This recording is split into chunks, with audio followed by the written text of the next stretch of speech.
Bili ng kape si Raisa. Di ko alam kung siya ba to or si Daddy. Pero feeling ko siya. Nilang niya kasi ako ng kape.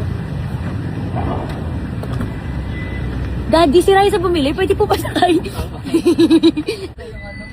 Ay, oo nga. Okay, so nag-text kasi si Raisa May na bibilan niya ako ng coffee. He's so sweet. Alam ko kasi nawalapit siya dito sa Reliance bumibili. Hindi na pa po si Raisa bumaba, Daddy? Ano lang, mga 2 minutes. Isan siya papasok dito po? So dapat, paano ko kaya? Kanina pa kasi kami magkausap, Daddy. Tinanong niya po ako kung anong gusto kong order. Lilibre niya po ako. Ayan na siya. Ayan na po siya. Ayan na po siya. She's so sweet.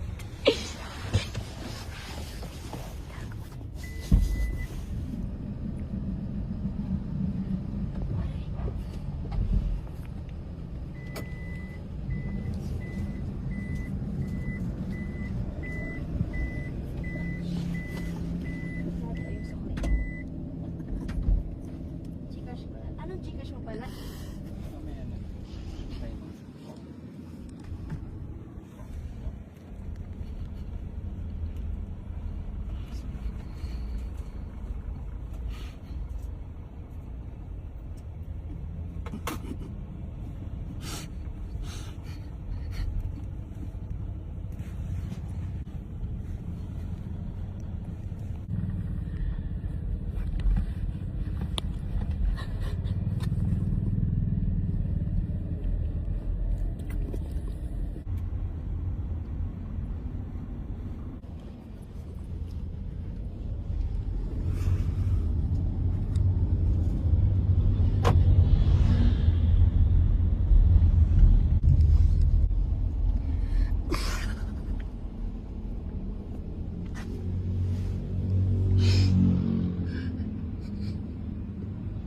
Alam ko, hindi mo pansin.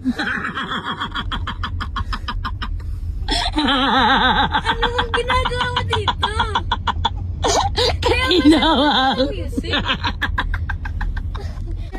Kanina pa ako dito, Ti. Di pa ako nakita?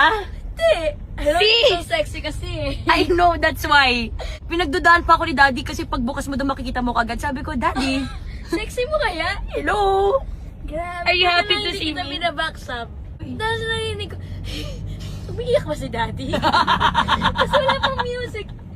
Kasi hindi ko alam kung paanong gagawin ko para gulatin ka. Tapos, kada may mag-isip ako, natatawa ako. Hindi kanya biniklami. Kaya nga. Ganun ko pala. Dahil hindi na lang ako nag-ano sa'yo. Thank you sa kape. Thank you talaga. Are you happy to see me here? No. Kala mo si Daddy yun? Yung Oh, make tapos may... Munti ko na siyang ano... Umiiyak pa siya. Ma, kasi dahil naka-headset ako, baka kala hindi ko pinapakinggan yung music. Tapos na-offend siya. Uy, bakit ka naman nilaglag yung orange na... Di ba ikaw nakasakay dyan, right? Uy, ako dumaan dyan, right? Yung orange ko, ha? Thank you for my coffee! Welcome. Pero pupost ko to sa page ko, ha? Kasi... Morning coffee from Raikkonen. Ay, God! Arka! Good morning!